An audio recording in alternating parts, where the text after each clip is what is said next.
This is the GPLPodcast, part of the Pull Tab Sports family. This is a 10.8% beer. Danker, hop beer. That's a loaf of bread. Yes, it is. Good. Oh, boy. Juke making mistakes. I love it. And so I had to train for this marathon. Make sure you stay awake for the game tomorrow, too. Actually unmute the mic because I have it muted. Live stuff. I laugh. It's not exhibition season. It's not exhibition. It's real. Live from the Ralph. Here we are, folks. Now, here's Jupiter and Vigo.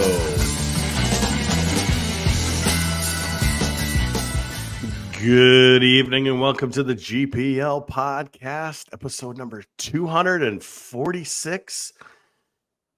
Vigs, you're home alone tonight with the kids. Got to do an early show because you got to get them to bed, don't you? Yeah, we're stick handling through it. We're having our ups and downs. We just had a good intermission chat here with them. Get them motivated for the third period. We're getting to the finish line here. 20 more miles, boys and girls. All right. Well, it's Badger Week, and when it's Badger Week, it's Todd Milewski Week, Vigs, and he's actually back after a little hiatus, so I'm pretty excited. I'm excited too. Encyclopedia of college hockey, according to Brad Schlossman. He is. Like I was telling us in the pre-show, so let's bring him in. Todd Milewski.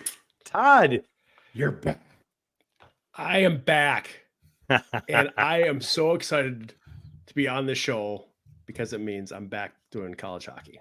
So after my winter of covering basketball last season, here I am, and it feels good. Oh, we are so sorry you had to cover basketball.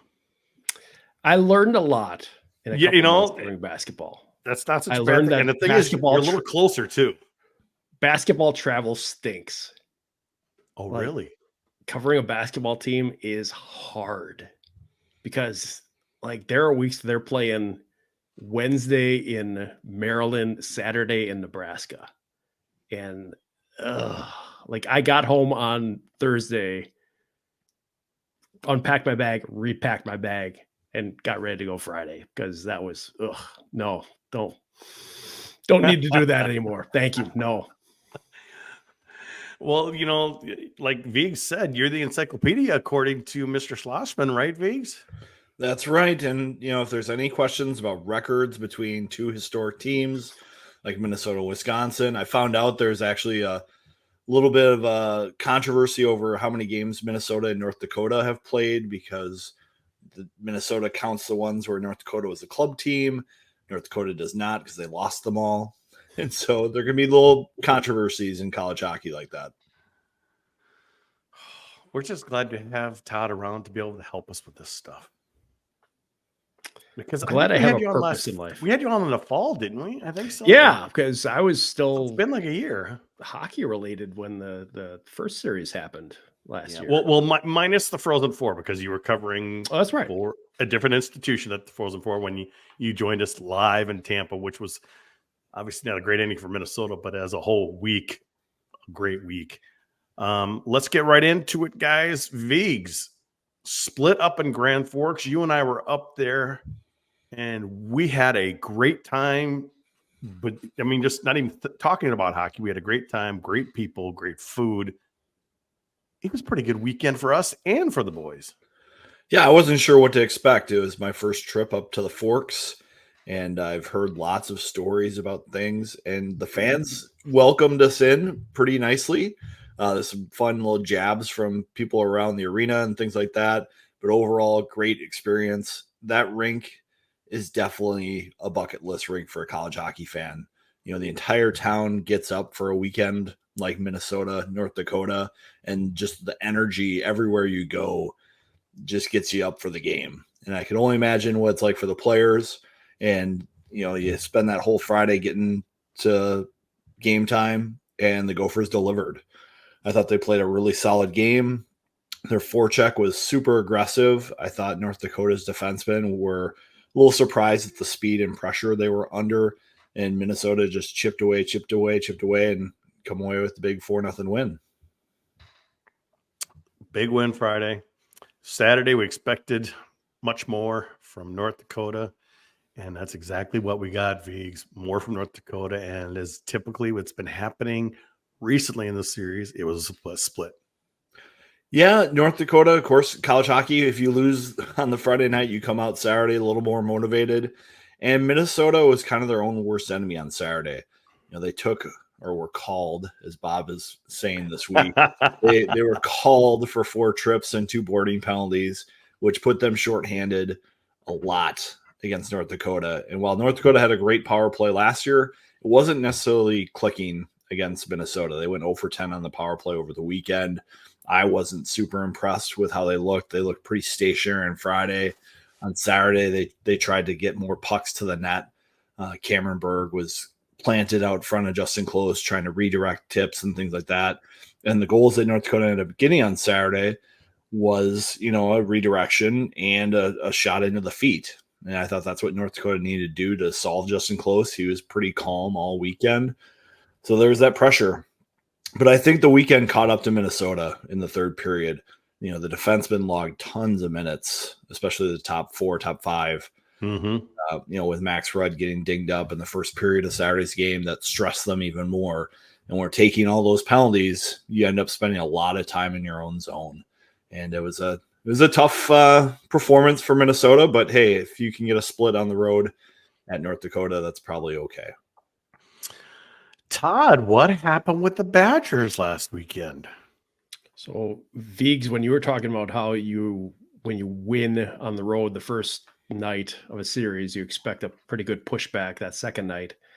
I frankly expected more of a pushback from Michigan Tech the second night. And this is just me watching on video. I wasn't up in Houghton, but there was some. Tech scored first, had a lead. But this is like one of those, I expected more out of Tech. And maybe I'm not giving Wisconsin enough credit for forcing them into playing the way that Wisconsin wanted them to play. But that, to me, I was a little surprised that Wisconsin was able to get out of there with a sweep. Now, I think Tech is going to be a lot better eventually. They are not right now, but I thought that was an important step for Wisconsin to go on the road. They had beaten Bemidji in overtime in the icebreaker, lost at North Dakota in a game they played fairly well, hit 4 posts and lost 2-0. So it's not a lot of shame in that one. But the first weekend they played Augustana, not a lot to get out of that. They shut out Augustana twice. And so we're trying to get a read on what this Wisconsin team is going to be. And I thought last weekend did show a little bit that they're able to dictate a lot of good stretches of the game. And I think that's something that we only saw sporadically in the last few seasons, where they were able to go into another team's building and say, this is the way we're playing. And, like it or not, you're doing it. And so I thought that was an important step for them early this season. Well, how was it for you getting back on the beat after kind of taking the last 3 months off or so, or 4 months off? How was it for you? Well, it's still not like, I hesitate to call myself on the beat because like my job now is doing a lot more than just hockey. And so I'm not like ever like specifically doing hockey. I've like today I did 2 football stories. So everyone's got to chip in on that. And my job is doing enterprise stories, but I will say this, being able to cover hockey when they're at home and like this week going to Minnesota, I'm pretty happy with that. So select games you'll get to come on the road. So you are coming here this weekend. This is probably it, honestly. Given well, you picked a good one to come to. Well, and it helps that the women's team is also on the road. They're at St. Thomas this weekend. But I wish I could kind of do a double there, but it's not lining up very well. But if they were home, there would be some pressure to say, hey, just cover the games that are here at home. don't need to go on the road, cover what we have here. But I was able to make a pitch that I can get an enterprise story out of this in addition to covering the game. So off we go. Todd, how is the implementation of the Hastings systems working so far for Wisconsin? When I look at Minnesota, they had a lot of turnover with their blue line. And so I was worried about special teams like penalty kill and power play. And at least against North Dakota, the penalty kill looked really strong for Minnesota. And I was just kind of wondering what things are looking like for Wisconsin there. I've got audio issues right now. Hold on. I'm trying to figure that out. Something's not right here, so I apologize.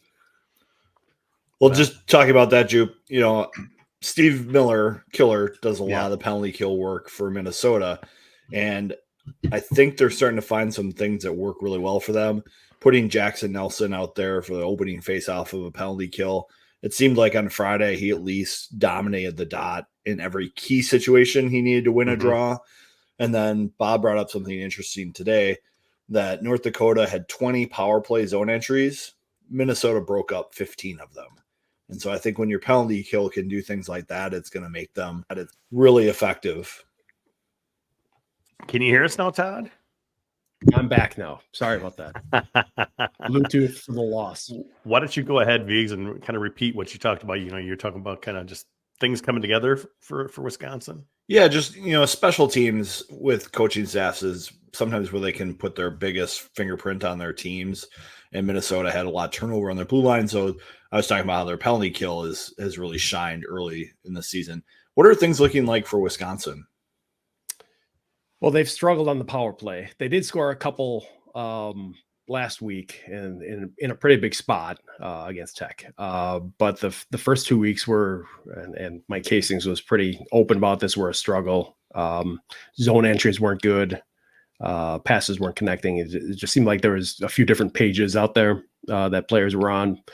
And it's, I think it's you kind of expect some of that. I mean, this is all new. I mean, there are 14 players that are returning, but there are 12 who are new, and it's a new coaching. The guys from Minnesota State obviously know what to expect, but everyone else is is learning on the job, so to speak. So the power play has been I think work in progress is the best way to describe that. But honestly, one of the things that stood out to me right away is the aggressiveness that they've been playing with, finishing checks, doing things that, didn't see a whole lot of that being emphasized in the last few seasons as they're, trying to play more of a skill game. Now they're trying to be a little heavier and they have some bodies to do it. That's obviously a big part of it, but that part of the game I think is going to develop here and maybe not this year, maybe it'll be with some recruiting classes and some other transfers, but I'm interested to see how that goes and how this team becomes a heavier team, down the road. Viggs, you talked about, obviously Minnesota's penalty kill has been doing well. They haven't given up a power play goal yet, knock on wood. We could tell that Bob didn't really want to talk about that Saturday night after they had to kill so many power plays and they got really tired. But it still is a nice success to have early in the season. Well, and Justin Close is playing outstanding through the first couple of games here. He had that streak of 130 minutes nearly of shutout hockey, which is pretty impressive this early in the season. And he looks calm and he's not giving up rebounds. And it allows Minnesota to really jump on any kind of 50-50 pucks that are juggled by the power play and clear the zone. If you can clear the zone twice on a penalty kill, you're pretty much going to kill off that opportunity. And Minnesota's really been sharp in those aspects. And I like Rhett Pillick as the second group of penalty killers. He comes out there with his speed and he's dangerous. I think there's a chance for him to get some shorthanded goals this year. He's already gotten a couple breakaways on the penalty kill.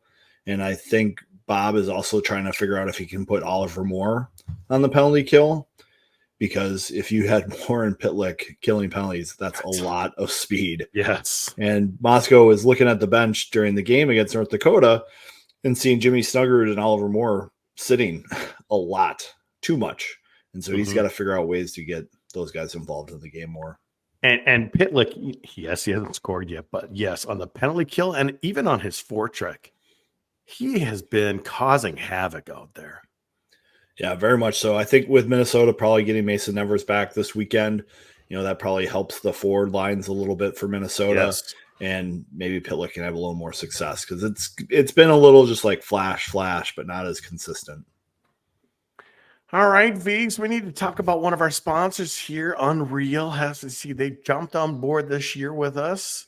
Tell us about Unreal. Yeah, Gopher Puck Live is all about Minnesota, and so is Unreal.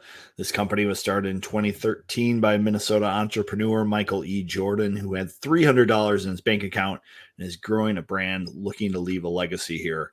Unreal is an independent local clothing company crafted around the athlete. They release fresh looks, the hottest drops, and donate 10% of all profits to organizations and worthy causes in the community. Visit unreal.co, that's a co, not com, and use promo code PULLTAB15 for 15% off your order.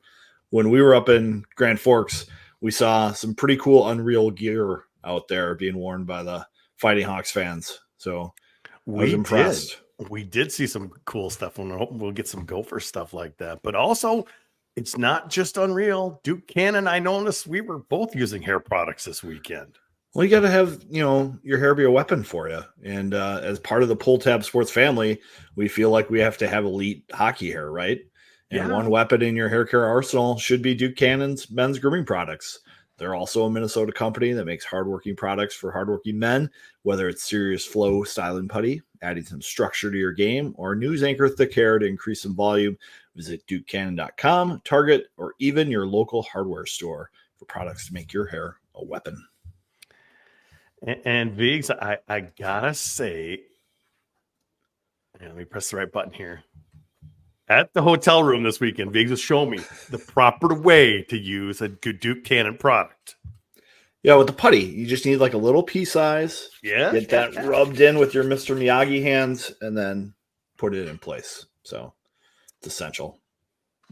Back to hockey here. Obviously, we know that Mike Hasting was pretty busy over the summer, Todd. A lot of his, let's just say there's an exodus from Mankato over across and down to Madison this summer, wasn't there? There was. They somehow let one get away to North Dakota. I don't know how he let that happen, but three of his players from Mankato came to Wisconsin, and look at the lineup. He's got David Celia as his first line center. He's got Christian Fitzgerald as his second line center. He's got Simon Tassi somewhere, usually on one of those two lines. He's got some trust in those guys. I think it's pretty obvious, and he knows what he can do with them, and he knows how he can use them. So they went right in and filled some pretty big holes, especially down the middle, really big holes for Wisconsin. That hasn't been a great depth position for them for a few years. And honestly, they're having some injury struggles with that right now with Stramel and Lindmark out last week. But having those two guys up top coming from Mankato has been a really big thing. And their fourth transfer that they got was Tyson Dick, who was from UMass, but Mankato was one of his last few options along with UMass. And it sounded like he was being recruited pretty hard by Hastings. And when he transferred, he decided to go to meet Hastings again, this time in Wisconsin. So they've also had a couple of recruits that have changed direction from being aligned with Mankato to now being aligned with UW. So this is that new world where it's if you're aligned with a coach, it's now easier to follow that coach around. And you can say there's good and bad and everything, obviously, but I think that's something that coaches are finding a way to use to their benefit to be the kind of team that they want to be right away. Because a couple of years ago, that was a lot harder to do, to have the kind of team that you feel like you want to have, and the players you want to have. It would have taken a few recruiting cycles. now it's the NCAA rules changes have made that difference. So it's an interesting time to start as a coach or to start a new program, really, to be able to have a pick of some players that have NCAA experience like that. Yeah, I was talking to Bob today about how quickly Hastings is going to put his fingerprints on UW hockey. And he said, well, he got to bring a bunch of players with him that he really trusts. And when you can do that, a turnaround can be faster because you've got some translators in the locker room who can, tell everybody else what the coach is looking for in certain things. And, we heard Luke Milstead this year say, don't listen to how he's saying it. Focus on what he says when he's trying to help the younger guys deal with the coaching. And when you've got guys who can help everybody else out with that communication piece, it's going to make your team more cohesive faster.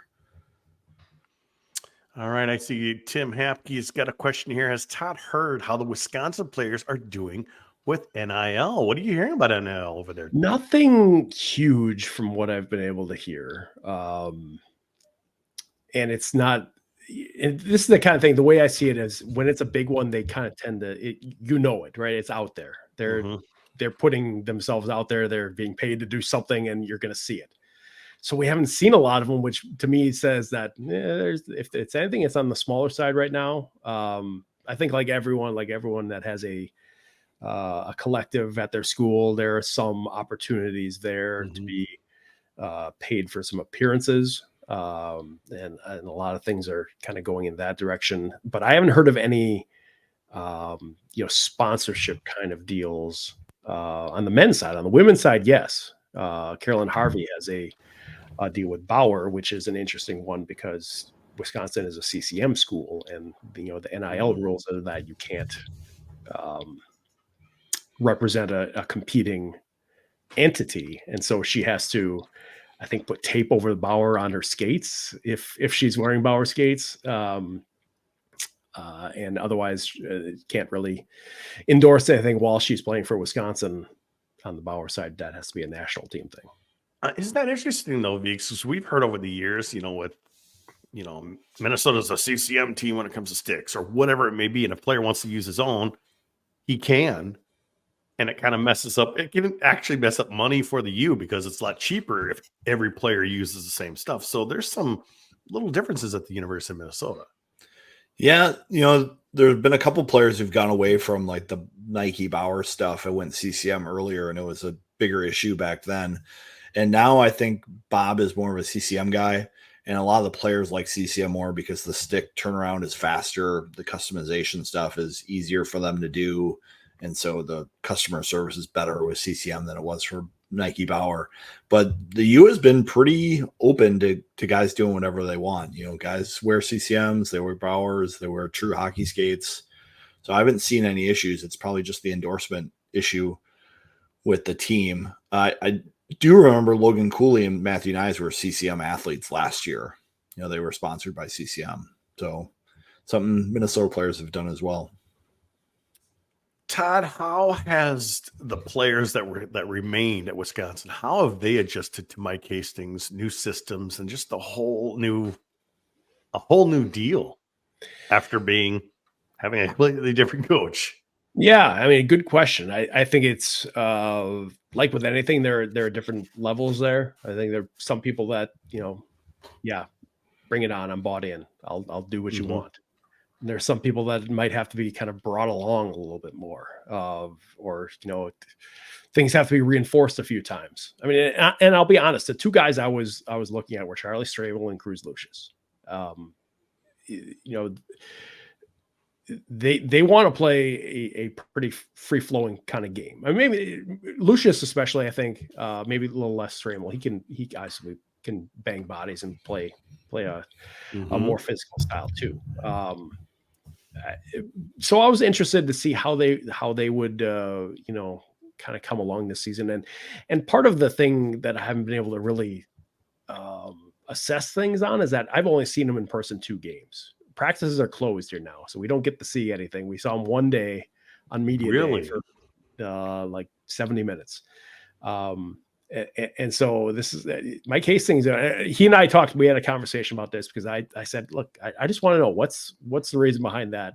Because for forever we've just been able to walk into practice and watch things and talk to players after. And he said, he just doesn't. He wants that time to be theirs and doesn't want players to be worried about who they're being watched by. He did say that.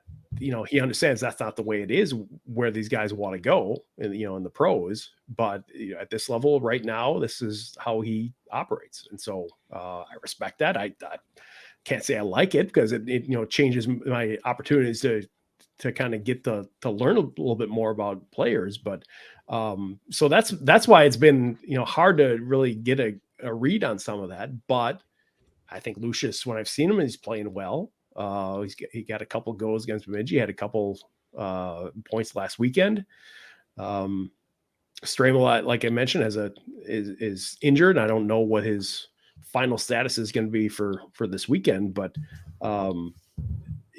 he's got a lot riding on things here. Yeah, he got the first round draft pick, but that's not a guarantee of anything. I mean, he's got to continue to show that he can be a good player at this level to make the Wild, kind of understand that, okay, maybe after this year, you're ready to come out and play in Iowa for a while, and then maybe bump up. I think he's got a lot to show, and, if he's going to do it, he's got to buy into what's being asked of him here. And, I try not to read too much into how the lines are ordered. But when it came out, the first line chart, he's the third line center. That was a little bit of an eye opener. Because that's a guy, your first round picks don't tend to be third line guys in college a lot. They do on some of the teams that have a lot more draft picks, I know, but true. At Wisconsin, it's a little more unusual. So I will be interested to see how that plays out through the year. Whether he gets more time on that. He was seeing power play time, so that was something they still wanted to use him on. But I think those two guys specifically have, from all I can tell, have done pretty well with it.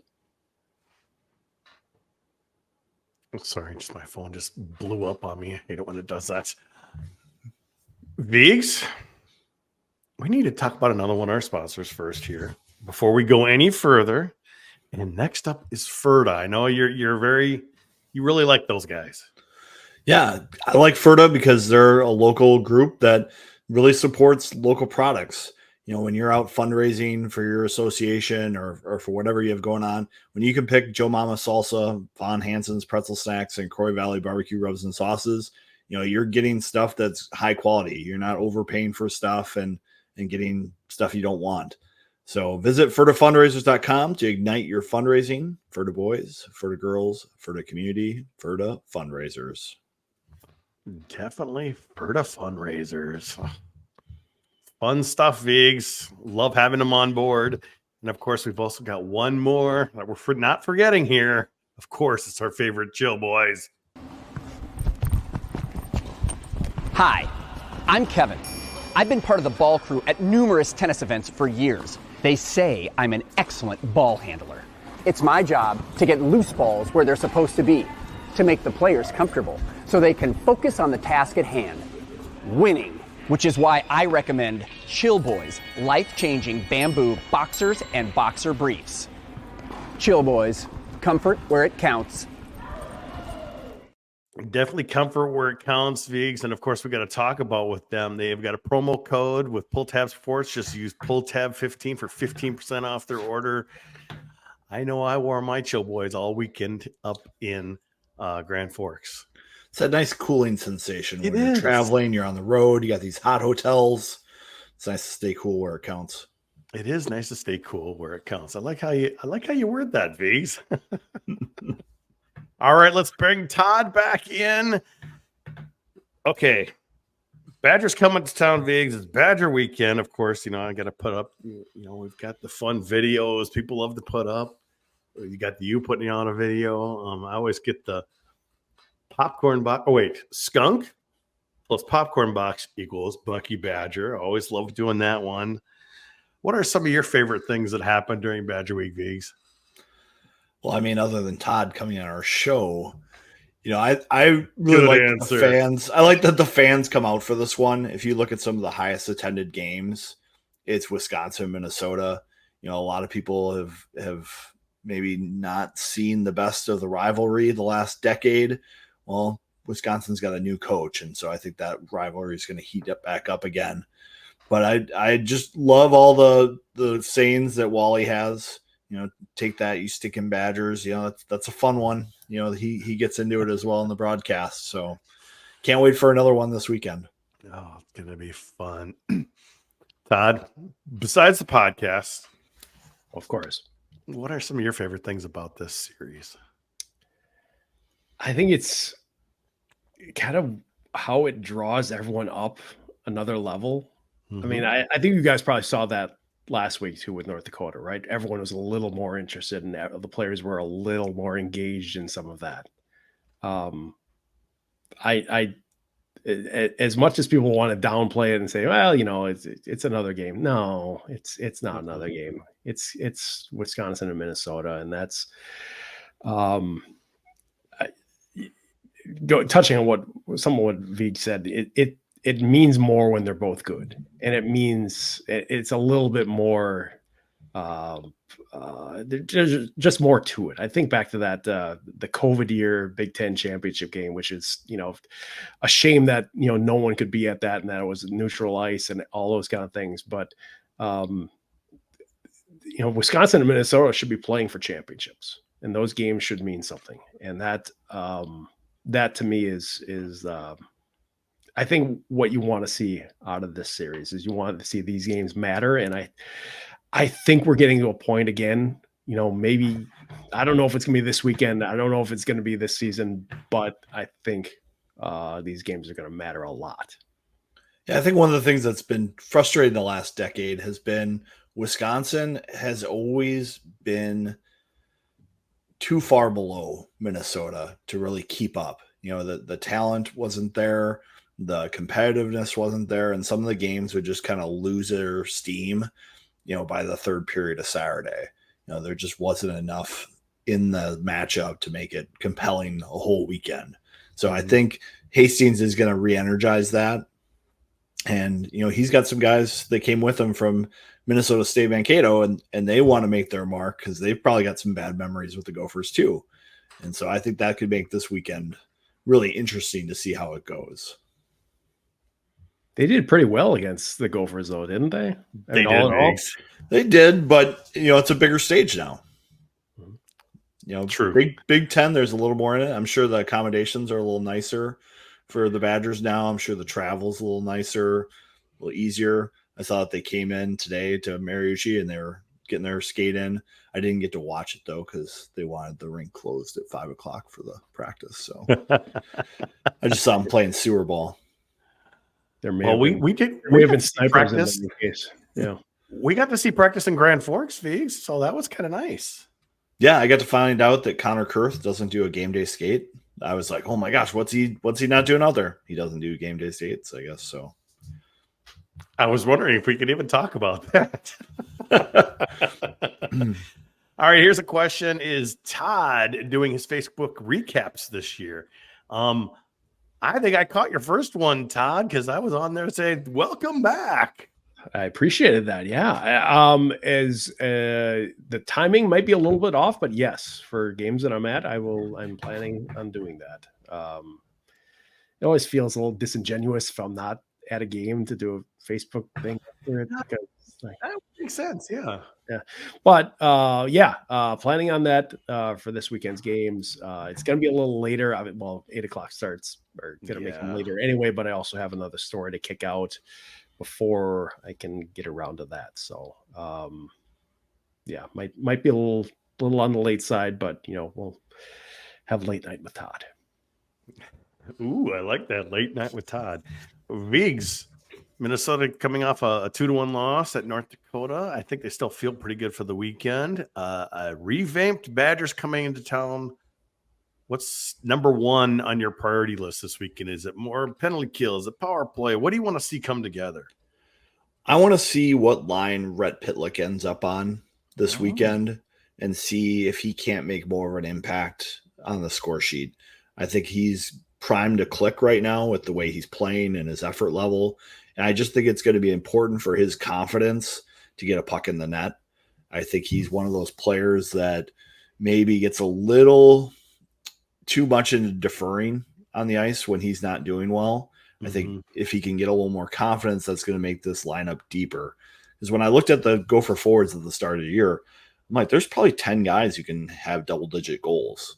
And Rhett Pitlick's one of those 10. And for this team to really get where they want to go, he's a player I think that needs to take a next step. I think he just needs to break the seal, Viggs. Maybe. I mean, he's getting lots of scoring chances. So I have to think that they'll come and he'll get on the score sheet, but he's got to make it happen. I feel like there's been a couple players over the years where they kind of get in that funk and it can really damage their whole season.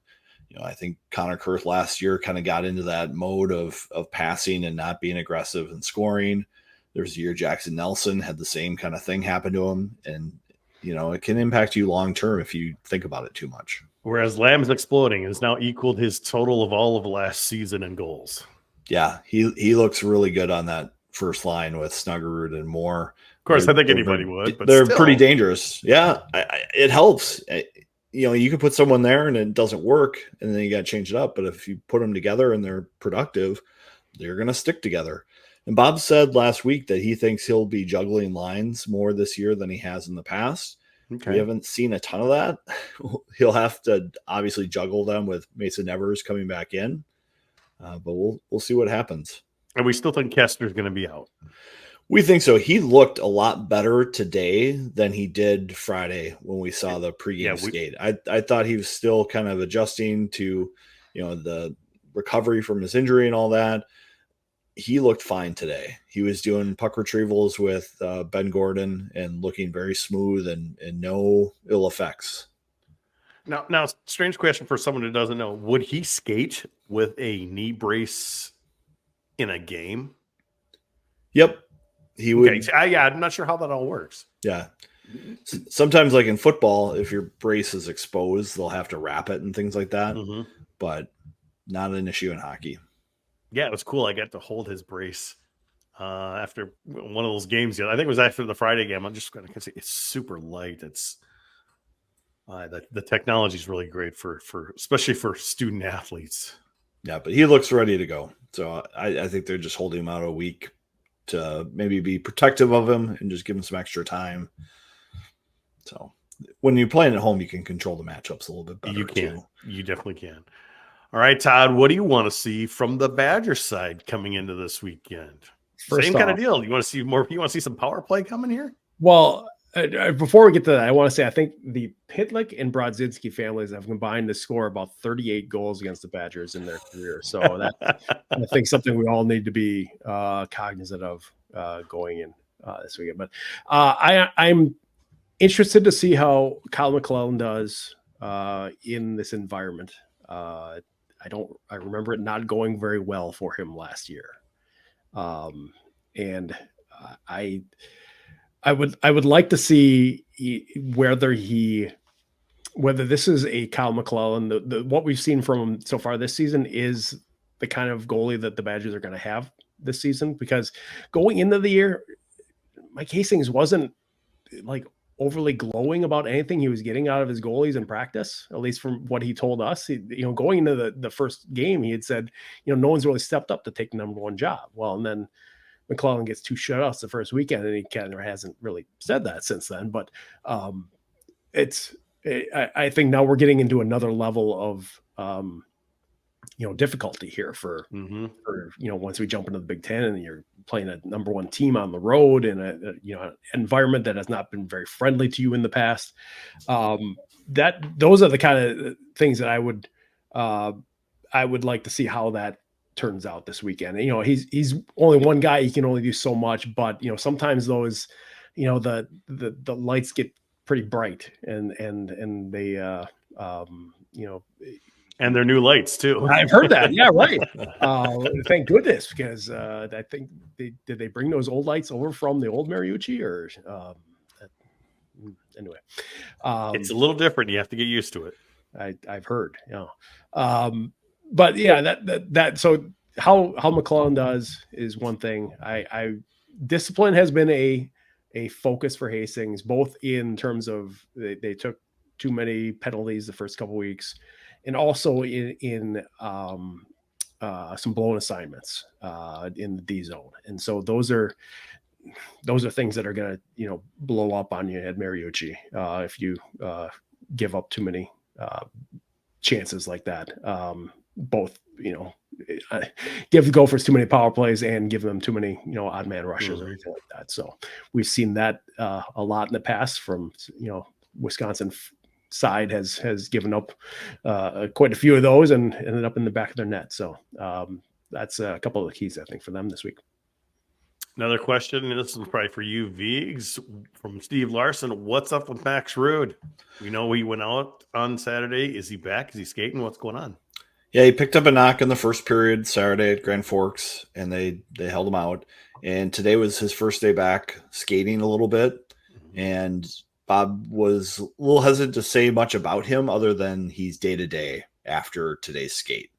As I think they're kind of waiting to see how it'd go with him on the ice today and then reevaluate it from there. So I don't know if he'll be available this weekend or not. Okay.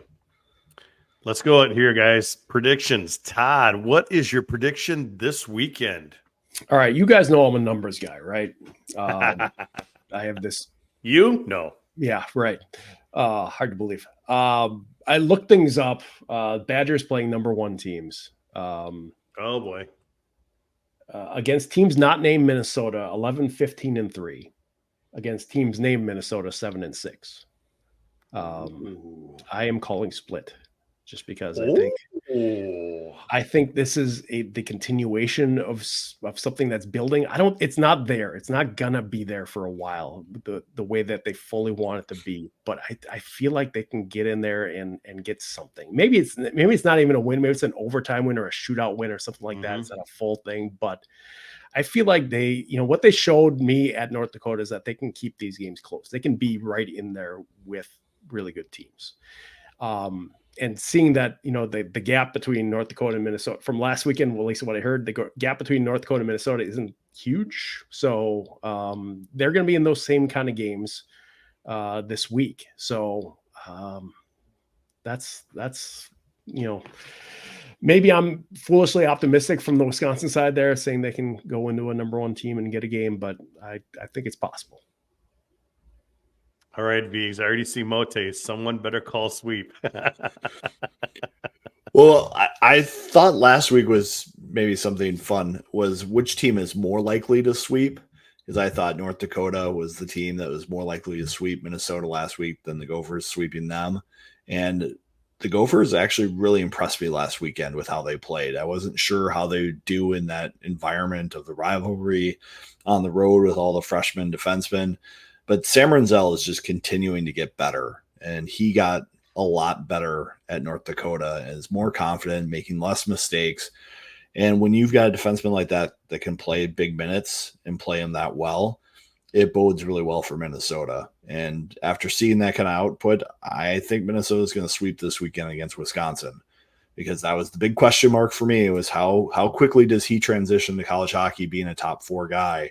And he looks legit there. And with the depth of the Minnesota forwards, if they do get into penalty trouble and their penalty kill doesn't remain perfect, I think they can outscore their mistakes. And so it should be an entertaining weekend. I'm interested to see what kind of systems Wisconsin and Mike Hasting will throw at Minnesota. It's hard to tell some of that stuff on TV broadcasts, but you should see it better in person, and I can't wait for it. Well, when Wisconsin came early last year, it said they're going to roll. And I even said they were going to get Mo out of the game. And it actually happened a couple times, actually. So I'm going to say Minnesota's going to roll this weekend. A couple 2 to 3 point or 2 to 3 goal victories in the big sweep. Bringing back positivity. They seem to be doing really well at home against Wisconsin. Let's go. The one thing I'll put on this weekend is Minnesota looked really tired on Saturday. And quit taking penalties. Well, quit taking penalties, but I also felt like the build up to the Friday night game and then the win expended a lot of energy. I could even feel it, just watching the game. It's like there's so much that goes into that game on Friday. And then once that win came to Minnesota, I didn't see the same kind of intensity the next night. And then they took all the penalties and they looked frustrated. They looked complacent. They looked like they were giving in a little bit too much. Whereas the team last year, I don't think Brock Faber and Jackson Lacombe let that happen. So that'll be something to watch this weekend too. If they get the win Friday night, how do they look on Saturday? What's their body language like? How do they play? Do they play Thursday and Friday night? Or Thursday and Friday? Yeah. Yeah. So there's a less game. Yeah. Less rest. So that'll be interesting to watch from my perspective. All right. Yeah, we'll have to see because you lose a defenseman early in the game. You're already down one, and then they have to kill a ton of penalties. I can see why they're tired, but I kind of noticed that Snuggerud seemed tired quite a bit last Saturday as well. It seemed like when he was out there kind of long, Viggs. And you've been talking about that for years. Quit staying out there so long.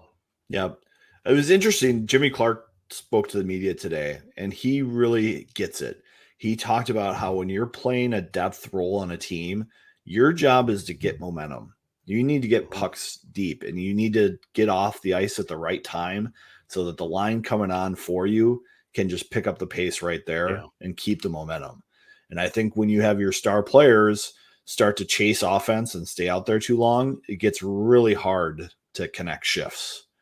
Just because one guy gets more tired than his line mates, and then they're just kind of off for a while. So I think with all the penalties on Saturday, Snuggerud, when he was on the ice, he's like, "All right, I'm going to make this happen." So his actual ice time probably wasn't that different. It's just he was putting it more into single shifts because he was not a penalty killer.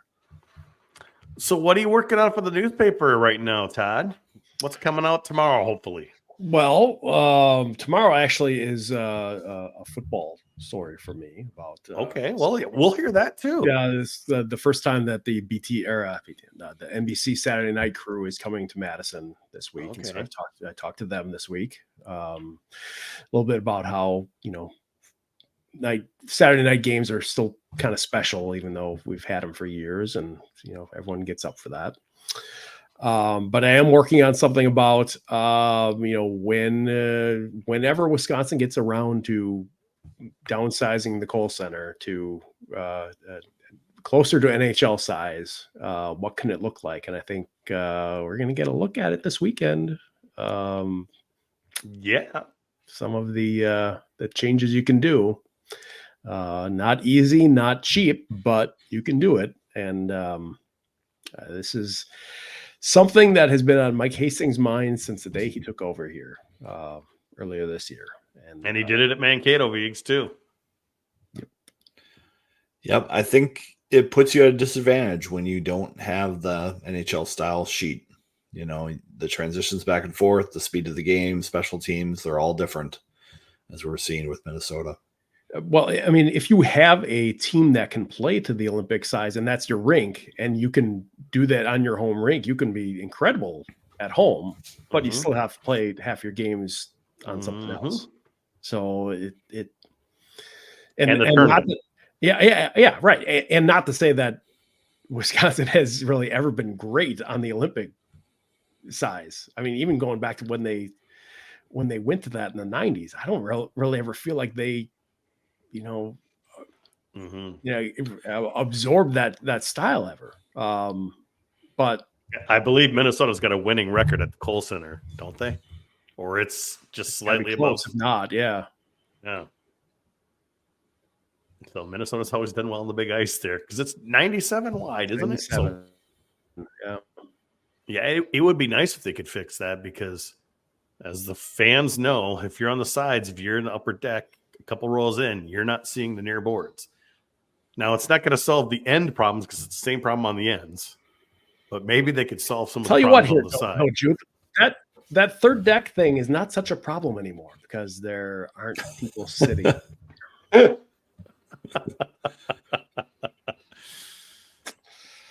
You know what? Yeah, That's what Hastings is there for. it is right. Bring it back, Absolutely. folks. Bring it back. Get fill the place up. That's How, all you can ask. how's the reaction been to Hastings? I know when he first got hired, he kind of made the rounds. Mhm. What's recruiting like for him? Fundraising, ticket sales, all that. He's done a really good job of being, accessible, being out there in the community, doing, making himself known, that here's who I am. What's tough for him is that he's not Tony Granato. He's not a Wisconsin alum. He's not a Wisconsin, the third all-time scorer in program history. He doesn't have that background here.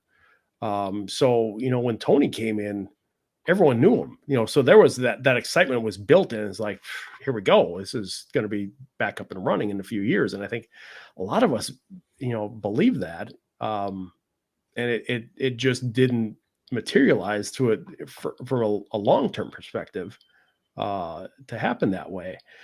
I think people are hungry for a winner here, and they, what I've written, what a lot of people have said, Hastings wins where he goes. And so I think people have looked at that and, there's been some interest in that, but it's got to happen. I mean, it's to a point now where, people have been, kind of fooled a few times into believing that, the program is back. Well, it's got to be back for a good amount of time.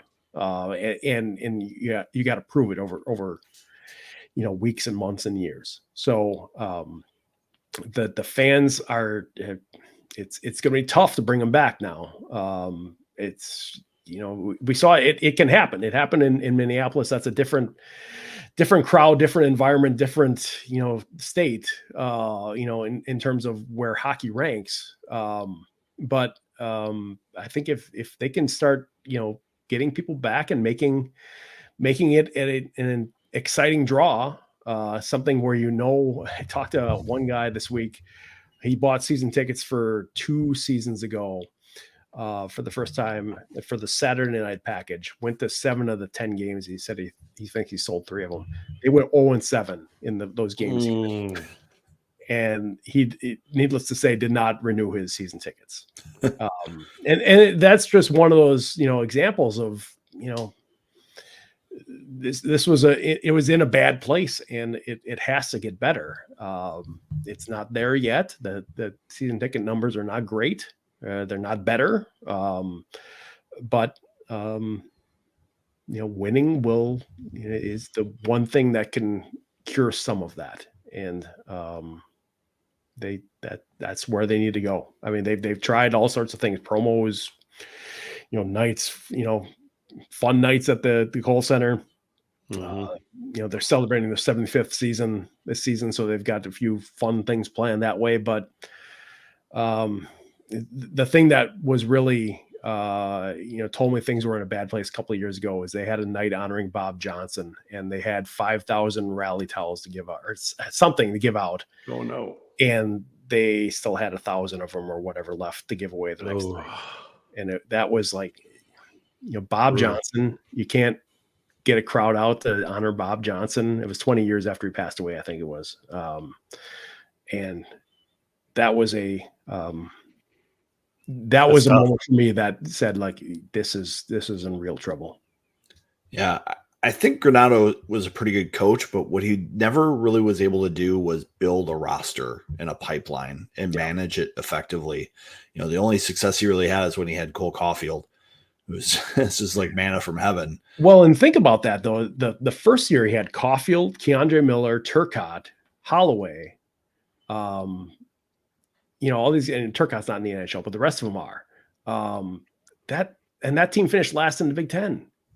That was the ultimate failure. How did that happen? It just,